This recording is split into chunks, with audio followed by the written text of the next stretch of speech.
bien, amigos oyentes, continuamos con nuestra preparación de Cuaresma para vivir el triduo pascual, para que nuestro Señor Jesucristo, que ha dado la vida por nosotros, resucite en nuestros corazones, en nuestras vidas.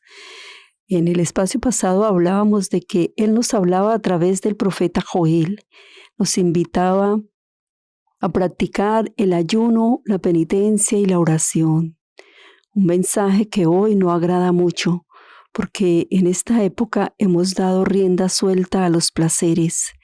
Se manejan ideologías o filosofías de vida, hablando de que lo importante es cómo tú te sientas. Si te sientes bien, entonces está bien. Pues no es ese el evangelio de nuestro Señor, porque Jesucristo en Getsemaní no sintió nada agradable. Sintió repugnancia por el pecado, sintió fastidio, sintió dolor, sintió que físicamente no iba a poder y suplicó al Padre que tuviese compasión de él. Y Jesús, por amor a nosotros, decide seguir adelante a pesar de lo difícil que sería su dolorosa pasión. A pesar de ver que muchos de nosotros muy ingratos seríamos durante mucho tiempo y algunos inclusive obstinados en el pecado le rechazarían definitivamente. Pero aún así Él no pierde la esperanza de que su sacrificio dará frutos y vida eterna a los que queramos acogernos. Así que continúa diciéndonos a través de Isaías que clamemos con voz en cuello y que nadie nos detenga. Dice que alcemos la voz como trompeta, denunciando a su pueblo, o sea, a nosotros, nuestros delitos.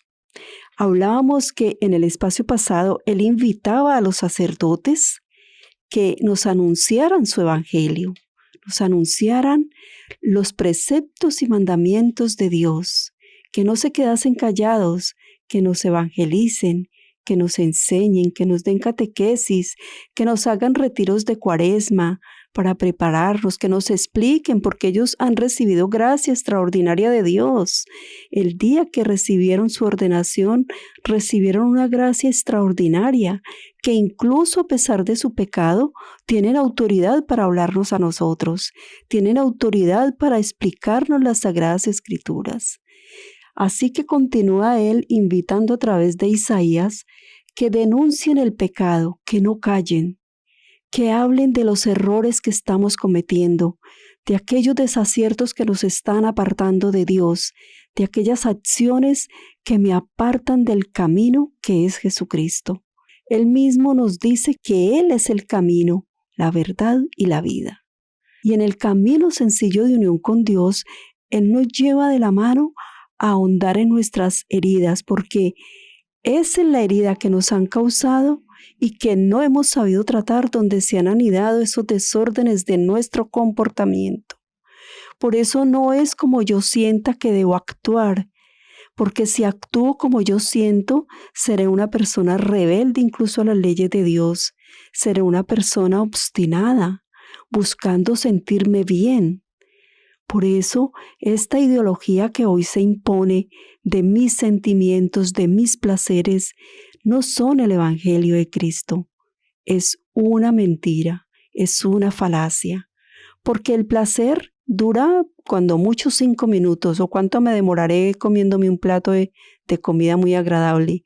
Si como muy despacio lo podré disfrutar 10 minutos y así los demás placeres.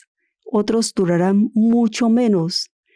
No puedo dejarme dominar de lo que yo siento, de lo que mi carne grita y pide. No, hay que tomar control, hay que asumir la responsabilidad y preparar nuestro espíritu con el Espíritu Santo. Así que el Señor sigue invitándonos a que hablemos de sus leyes, de sus mandamientos, para que podamos practicarlos. Dice Él en esta misma lectura de Isaías en el capítulo 58, en el versículo del 1 al 9, Me buscan día a día y quieren conocer mi voluntad, como si fuera un pueblo que practicara la justicia y respetara los juicios de Dios. Me piden sentencias justas y anhelan tener cerca a Dios. Me dicen todos los días, ¿para qué ayunamos si tú no nos ves? ¿Para qué nos mortificamos si no te das por enterado? Es que el día en que ustedes ayunan, encuentran la forma de hacer negocio y oprimen a sus trabajadores. Es que ayunan, sí, pero luego reñir y disputar para dar puñetazos sin piedad. Por eso, en el espacio pasado hablábamos, guiándonos por lo que el Señor nos estaba diciendo a través del profeta Joel, que el ayuno debe ir acompañado de la caridad, el ayuno debe ir acompañado de la oración, porque si no, no dará frutos, será simplemente una dieta para adelgazar, será simplemente una dieta para obtener salud física, pero no dará frutos en el espíritu, no dará frutos en mi relación con los demás. Hoy el Señor vuelve y nos recuerda eso. Bueno, esta lectura que estoy leyendo o parafraseando es del viernes 24, después del miércoles de ceniza.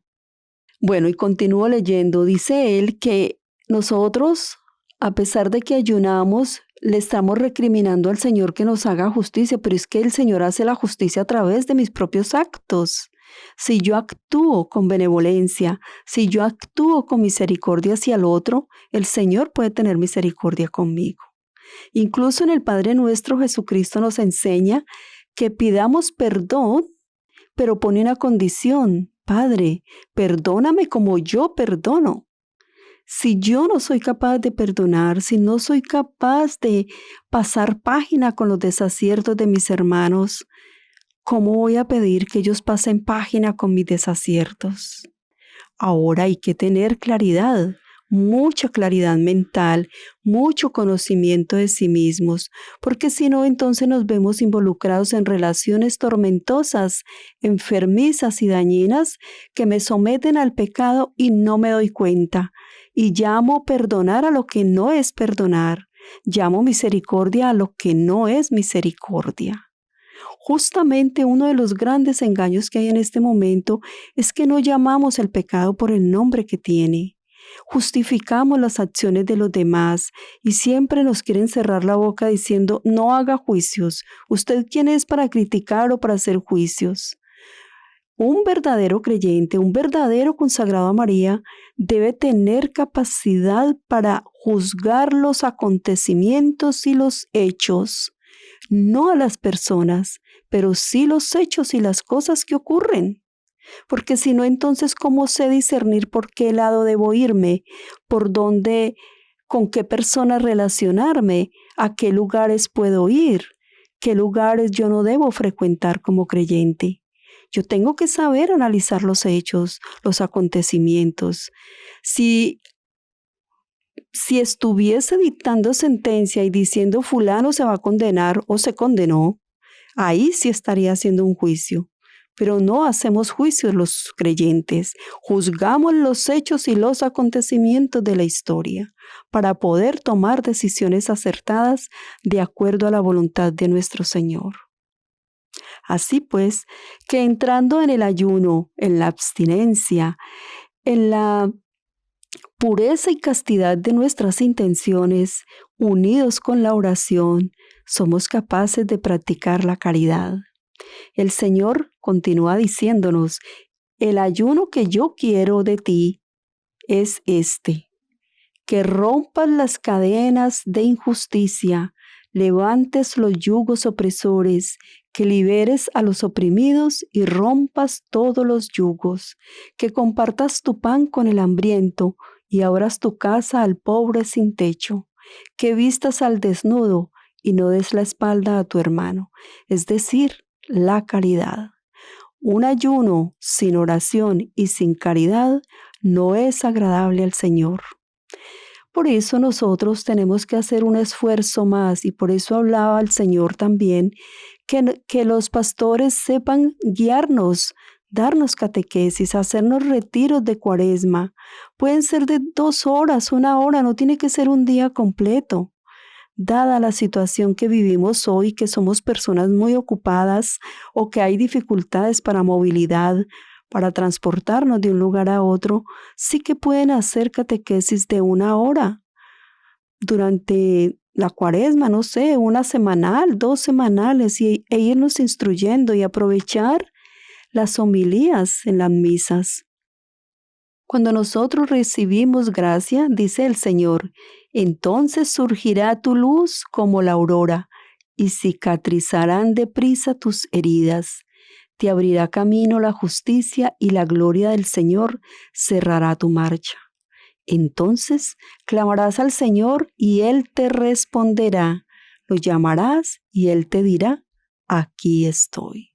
El Señor siempre responde nuestra oración. Pero una oración que pretende manipular a Dios, un ayuno que pretende hacer negocios con Dios, no es un ayuno agradable al Señor.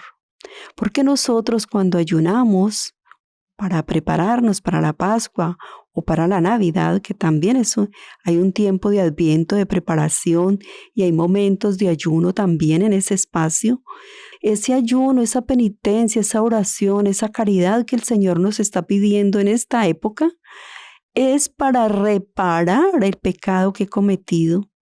¿Y quién no ha cometido pecados? ¿Quién de nosotros podría tirar la primera piedra? ¿Quién de nosotros podría decir, bueno, yo ayuno para honrar a Dios, pero para reparar no? Yo creo que ninguno de nosotros.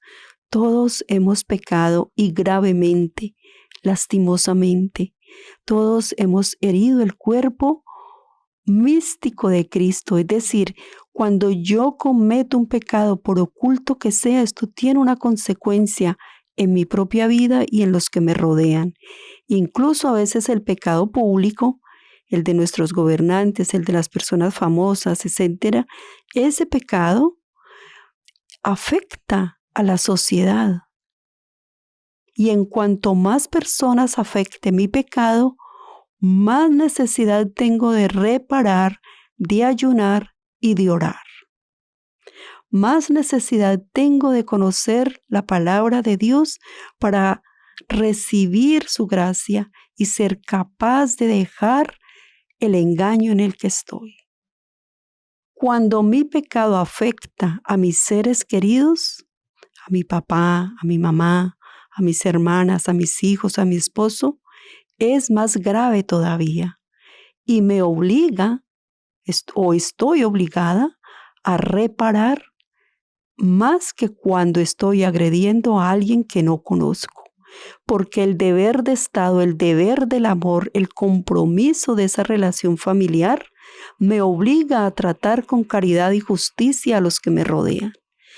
Y mis pecados, por lo general, son injusticias contra mi hermano. Y esta semana comenzamos con el Levítico, escuchando que el Señor dice a Moisés, habla a la asamblea de los hijos de Israel y diles, sean santos porque yo, el Señor, soy santo. No hurtarán, no mentirán, ni engañarán a su prójimo, no jurarán en falso por mi nombre. Eso sería profanar el nombre de su Dios. Yo soy el Señor. No oprimas ni explotes a tu prójimo, no retengas hasta el día siguiente el salario del que trabaja para ti, no maldigas al sordo, ni pongas tropiezos ante el ciego. Teme a tu Dios. No seas injusto en la sentencia, ni por favorecer al pobre, ni por respeto al poderoso. Juzga con justicia a tu prójimo. Escuchen bien lo que acaba de decir el Señor. Juzga con justicia a tu prójimo. Es decir, nosotros sí debemos juzgar los actos, porque si no juzgamos los actos, no nos damos cuenta de que estamos en el error. Es necesario ser capaces de señalar el pecado. No estamos señalando personas y en eso hay un gran engaño en este momento en esta sociedad, que no se le puede decir a nadie que está equivocado. Entonces, si yo veo a alguien que está robando, no puedo decir que es un ladrón, porque lo estoy juzgando. No, yo estoy juzgando su acto. Si veo a un adúltero o a una adúltera, estoy juzgando el acto de la persona. Yo sé que serle infiel a su cónyuge es un pecado grave. Incluso es un pecado que se da en el pensamiento, en el corazón de la persona, dice Jesucristo. Y si yo puedo hablar con esa persona, es mi deber decírselo. No le estoy dictando sentencia, pero sí puedo juzgar el acto.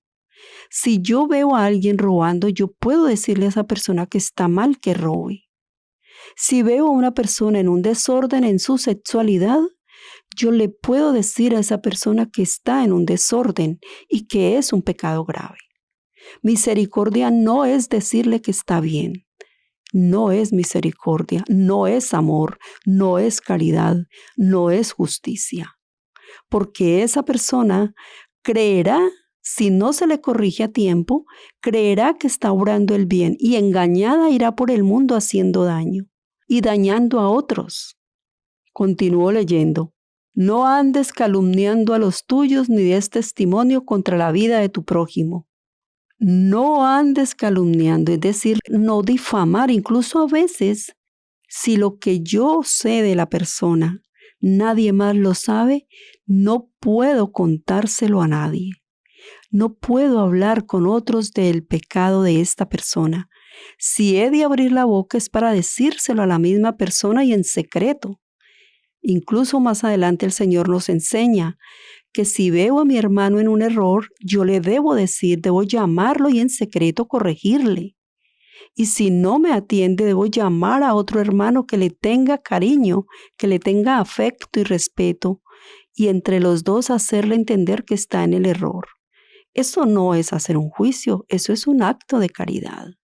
Ayudar a otros a entrar en la verdad y darle nombre a su pecado, como también le tengo que dar nombre a mi pecado, porque cuántos pecados, hablo ya de manera personal, cuántos pecados yo he cometido por ignorancia, porque los que sabían no me dijeron, no me enseñaron. Es muy grave, inclusive es una falta a las obras de misericordia, porque en las obras de misericordia el Señor nos pide que enseñemos al que no sabe. Continúo leyendo. No odies a tu hermano ni en lo secreto de tu corazón. Trata de corregirlo para que no cargues tú con su pecado. Qué grave es no enseñarle a las personas lo que ya nosotros hemos aprendido acerca de la fe. Qué grave es dejar a una persona en el error, en el pecado. ¿Acaso si yo veo que alguien va por una vía que al final termina en un abismo, no le aviso a la persona que va conduciendo, no pongo una señal avisando que no se puede seguir por ese camino? Si esto hago en cuanto al peligro de un accidente, ¿cómo no hacerlo en cuanto al peligro de la condenación eterna de una persona? ¿Qué caridad es esa la que estoy practicando hoy? Qué equivocados estamos en el concepto de misericordia y de justicia. Qué grave la situación en la que está esta sociedad.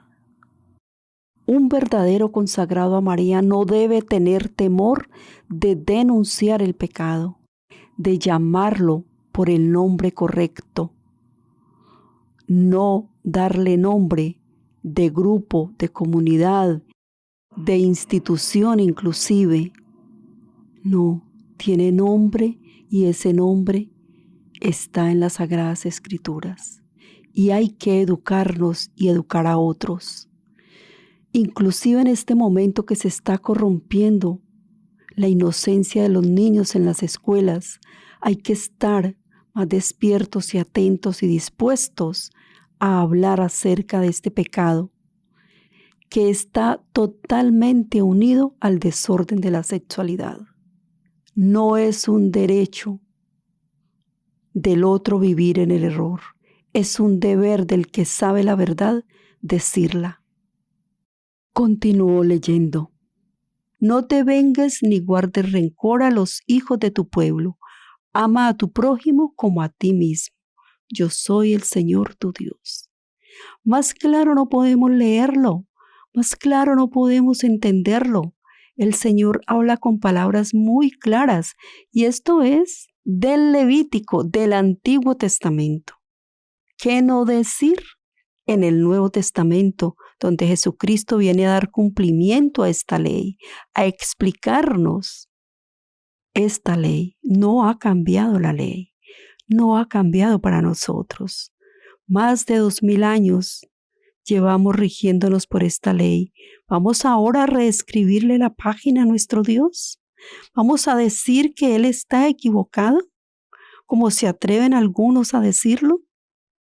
Pidámosle al Espíritu Santo que nos dé la gracia de entrar en el conocimiento de nosotros mismos, para que, conociendo nuestro pecado, seamos capaces de hacer un ayuno con oración y penitencia para reparar por mi pecado y el de otros, y que tenga yo gracia de Dios para ser capaz de corregir a mi hermano en lo secreto, donde nadie más se entere. Bendiciones.